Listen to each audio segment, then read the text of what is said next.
Madam ಇನ್ನೊಂದು ವಿಚಾರ, ಈಗ ನಾವು ಈ ಕೋವಿಡ್ ಬಗ್ಗೆ ಎಲ್ಲ ಮಾತನಾಡ್ತಾ ಇದ್ದಾಗ ಈ ವೈರಸ್ಸು ತಲೆಮಾರುಗಳನ್ನು ಚೇಂಜ್ ಮಾಡಿದಾಗ, ಈಗ ಒಂದು ಜನ್ರೇಷನಿಂದ ಇನ್ನೊಂದು ಜನ್ರೇಷನ್ಗೆ ಒಂದು ವೈರಸ್ಸು ರೂಪಾಂತರಗೊಳ್ತಾ ಇದ್ದಂತೆ ಅದು ಹಂತ ಹಂತಕ್ಕೆ ಮುಂದಕ್ಕೆ ಹೋಗ್ತಾ ಇದ್ದಂತೆಯೇ ಅದರ ಶಕ್ತಿ ಕುಂದು ಬಿಡುತ್ತೆ, ಅದಷ್ಟೇ ಎಫೆಕ್ಟಿವ್ ಆಗಿರಲ್ಲ ಅಂತ ಒಂದು ಥಿಯರಿ ಇದೆ ಮೇಡಮ್.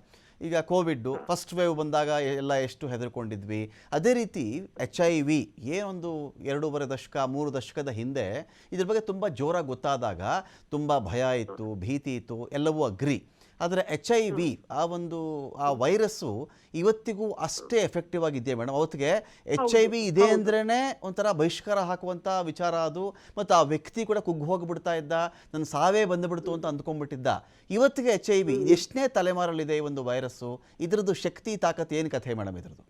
ಇಲ್ಲ, ನಾನು I am not a doctor to tell, but ಈಗನೂ ಅದು ಅಷ್ಟೇ ಮಾರಕವಾಗಿದೆ. ಈಗನೂ ನಾವು ಕಂಟ್ರೋಲ್ ಅಲ್ಲಿ ಇರುವ, ಯಾಕಂದ್ರೆ ನಾವು ವೈರಲ್ ಅನ್ಸಪ್ರೆಸ್ಡ್ ಅಂತ ನಮ್ಮಲ್ಲಿ ಕೇಸಸ್ ಸಿಗುತ್ತೆ.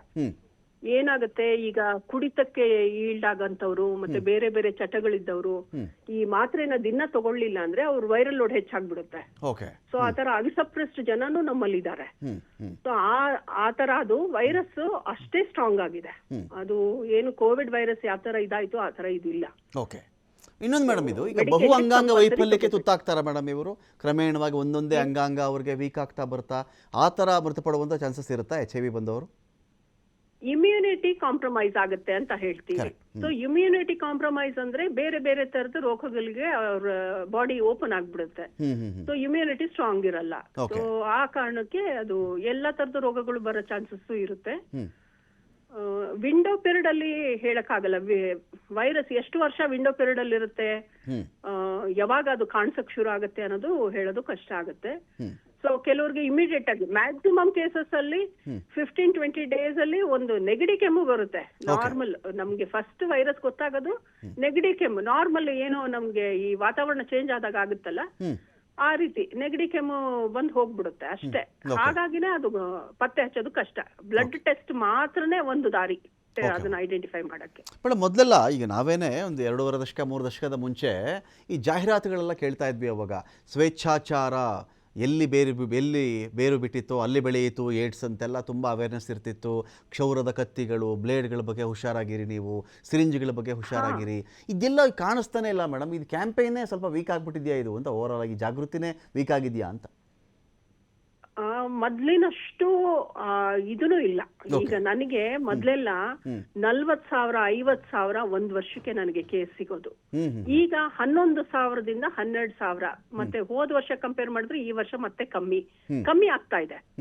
ಕೇಸಸ್ ಏನು ಆಗ್ತಾ ಇದೆ, ವೈರಸ್ ಸ್ಪ್ರೆಡ್ ಆಗ್ತಿರೋದು ಕಮ್ಮಿ ಆಗ್ತಾ ಇದೆ. ಬಟ್ ಈ ಡೇಟಿಂಗ್ ಆಪ್ ಏನ್ ಬಂತು, ಡೇಟಿಂಗ್ ಆಪ್ ಮತ್ತೆ ಈ ಕ್ಯಾಶುವಲ್ ಸೆಕ್ಸ್ ಅನ್ನೋದು ಏನ್ ಹೆಚ್ಚಾಗ್ತಾ ಇದೆ, and commercial sex on dating apps, ಇದರಿಂದಾಗಿ ಜನರು ಈ ಪ್ರೊಟೆಕ್ಷನ್ ಬಗ್ಗೆ ಯೋಚನೆ ಮಾಡೋದಾಗ್ಲಿ, ಮತ್ತೆ ಅವರು ಯಾವ ತರದವರು ಅಂತ ಅವ್ರ ಬಗ್ಗೆ ತಿಳ್ಕೊಳ್ದೇನೆ ಹೋಗಿ ಸಂಪರ್ಕ ಮಾಡೋದ್ರಿಂದ ಇಲ್ಲಿ ಒಂದು ನಮ್ಗೆ ಐಡೆಂಟಿಫೈ ಮಾಡೋದು ಕಷ್ಟ ಆಗ್ತಾ ಇದೆ. ಸ್ಪ್ರೆಡ್ ಆಗಕ್ಕಾದ್ರೂ ಒಂದು ದೊಡ್ಡ ಕಾರಣ ಆಗಿದೆ. ಓಕೆ, ನಮಗೆ ನಾವು ಪೋಲಿಯೋ ಮುಕ್ತ ಅಂತ ಕರಿತೀವಿ, ಸಿಡುಬು ಮುಕ್ತ ಅಂತೆಲ್ಲ ಮಾತನಾಡ್ಕೊಳ್ತೀವಿ ನಾವು. ಈ HIV ಮುಕ್ತ ಭಾರತ, ಏಡ್ಸ್ ಮುಕ್ತ ಭಾರತ, ಏನೆಲ್ಲ ಬೆಳವಣಿಗೆಗಳು ಬದಲಾವಣೆಗಳು ಆಗ್ಬೇಕಾಗುತ್ತೆ ಮೇಡಮ್? ಸೊ ಇದ್ರಲ್ಲಿ ನೋಡಿ, ಮಾಸ್ ಅಂತ ಮೊಬಿಲೈಸೇಷನ್ ಫಾರ್ ಏಡ್ಸ್ ಸುರಕ್ಷಾ ಅಂತ ನಮ್ಮ ರಾಷ್ಟ್ರ ಮಟ್ಟದಲ್ಲಿ ಇದೊಂದು ಪ್ರೋಗ್ರಾಮ್ ಹಮ್ಮಿಕೊಂಡಿದ್ದಾರೆ ಈ ವರ್ಷದಲ್ಲಿ. ಇದು ಮೊದಲೇ ಮಾಡಿರ್ಲಿಲ್ಲ. ಇದರ ಉದ್ದೇಶ 95-95-99. ಸೊ ಫಸ್ಟ್ 95 ಯಾರು ಪಾಸಿಟಿವ್ ಇದಾರೆ ಅವ್ರೆಲ್ಲರಿಗೂ ಅವ್ರ ಪಾಸಿಟಿವ್ ಇರೋ ವಿಷಯ ಗೊತ್ತಿರ್ಬೇಕು. ಸೆಕೆಂಡ್ 95 ಪಾಸಿಟಿವ್ ಇರೋರು ಎಲ್ಲರೂ ಮೆಡಿಸಿನ್ ತಗೋತಾ ಇರ್ಬೇಕು. ಆಮೇಲೆ ಥರ್ಡ್ 99 ಯಾರ್ಯಾರು ಮೆಡಿಕೇಶನ್ ಮೇಲೆ ಇದಾರೆ ಅವ್ರೆಲ್ಲರೂ 99% ಅವ್ರದ್ದು ವೈರಲ್ ಕಂಟ್ರೋಲ್ ಅಲ್ಲಿ ಇರ್ಬೇಕು. ಅಂದ್ರೆ ಅವ್ರು ಮುಂದೆ ಸ್ಪ್ರೆಡ್ ಮಾಡಲ್ಲ. ವೈರಸ್ ಕಂಟ್ರೋಲ್ ಅಲ್ಲಿ ಇತ್ತು ಅಂದ್ರೆ ಅದು ಮುಂದೆ ಹರಡಲ್ಲ. ಸೊ ಈ ಉದ್ದೇಶ ಇಟ್ಕೊಂಡು ನಾವು ಕೆಲಸ ಮಾಡಕ್ ಶುರು ಆದಾಗ ನಮ್ಗೆ ನ್ಯಾಕೋ ಇಂದ ಈ 56,000 ಜನ ನಿಮ್ಮಲ್ಲಿ ಗ್ಯಾಪ್ ಇದೆ, ಇದನ್ನ ನೀವು ಬೇಗ ಐಡೆಂಟಿಫೈ ಮಾಡಿ ಅಂತ ಹೇಳಿ ನಮ್ಗೆ ಕೊಟ್ಟಿದ್ದಾರೆ. ಡಿಸೆಂಬರ್ 1, 2026 ಒಳಗಾಗಿ ನಾವು ಇವ್ರನ್ನ ಪತ್ತೆ ಹಚ್ಚಬೇಕು.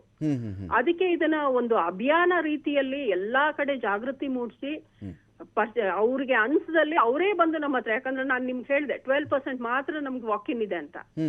ಸೊ ವಾಕಿನ್ ಇಂಪ್ರೂವ್ ಆಗ್ಲಿ, ಜನ ಬಂದು ತಾವಾಗೆ ನಮ್ಮ ಹತ್ರ ಪರೀಕ್ಷೆ ಮಾಡಿಸ್ಕೊಳ್ಳಿ ಅನ್ನೋ ಉದ್ದೇಶದಿಂದ ನಾವು ಇದು ಕ್ಯಾಂಪೇನ್ ಮಾಡ್ತಾ ಇದ್ದೀವಿ. ಮೇಡಮ್, ಈಗ ನಮಗೆ ಚೈನಾದಿಂದ ಏನೋ ಸಮಸ್ಯೆ ಆಯಿತು ಅಂತ ಹೇಳಿದ್ರೆ ಚೈನಾ ಆ್ಯಪ್ಗಳನ್ನೇ ಭಾರತ ಬ್ಯಾನ್ ಮಾಡಿಬಿಡುತ್ತೆ.